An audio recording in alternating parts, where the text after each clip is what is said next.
Hi అండి, రాజేశ్వరి కిచెన్కి స్వాగతం. ఈరోజు నేను కాకరకాయ వెల్లుల్లి కారం చేస్తున్నాను. ముందుగా కాకరకాయలు ఒక హాఫ్ కిలో తీసుకొని వాటిని పొట్టంతా గీకేసి చిన్న ముక్కలు కట్ చేసుకోవాలి. నేనైతే విత్తనాలు అయితే తీసానండి. అన్ని చిన్న ముక్కలు కట్ చేసుకున్నాక ఆ ముక్కల్లోకి కొంచెం ఉప్పు వేసుకొని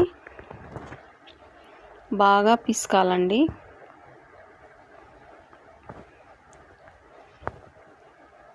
బాగా పిసికినాక అవి మెత్తగా అవుతాయి. ఆ రసాన్ని అంతా పిండి ఒక ప్లేట్లోకి పెట్టుకోవాలి. ముక్కలన్నీ పిండి ఒక ప్లేట్లో పెట్టుకున్నాక స్టవ్ వెలిగించి కడాయి పెట్టి ఆయిల్ పోసి అందులో ఎండుమిరపకాయలు కూడా వేసానండి.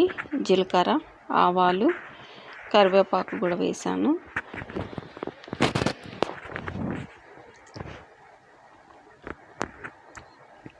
తర్వాత మనం పిండి పెట్టుకున్న కాకరకాయ ముక్కలు కూడా వేసాను.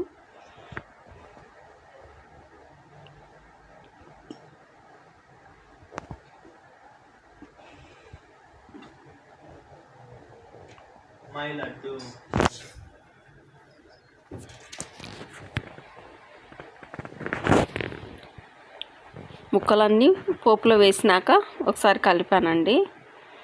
అందులోకి ఒక హాఫ్ స్పూను పసుపు వేస్తున్నాను.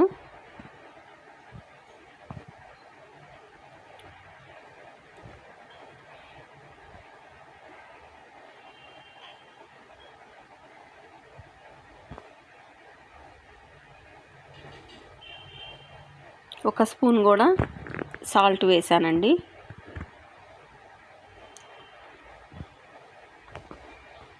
ఒకసారి సాల్ట్, పసుపు అంతా ముక్కలకి పట్టేలాగా ఒకసారి బాగా కలుపుకోవాలి.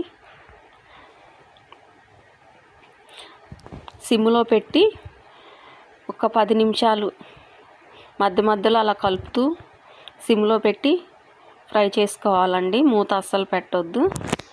అదిగో చూడండి, ఫ్రై అయినాయి.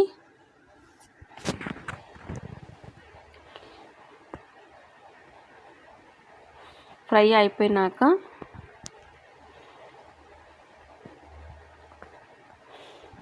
ఆ కాకరకాయ ఫ్రైలోకి కావాల్సినంత కారము, కొన్ని వెల్లుల్లిపాయలు తీసుకొని వాటిని మిక్సీ వేసుకోవాలండి. ఇట్లా 2 దంచేసుకున్నా పర్వాలేదు. ఆ ఫ్రై అయిన కాకరకాయ ముక్కలలో వేసి ఒక్క నిమిషం సేపు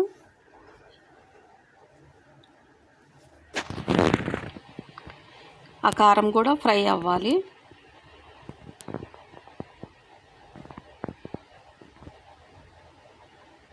ఒక నిమిషం తర్వాత ముక్కలన్నిటికీ పట్టేలాగా ఆ కారం పొడిని బాగా కలుపుకోవాలి. మొత్తం అదిగో చూడండి, ముక్కలన్నిటికీ పట్టేసింది. కాకరకాయ వెల్లుల్లి కారం రెడీ అయిపోయిందండి. Thank you.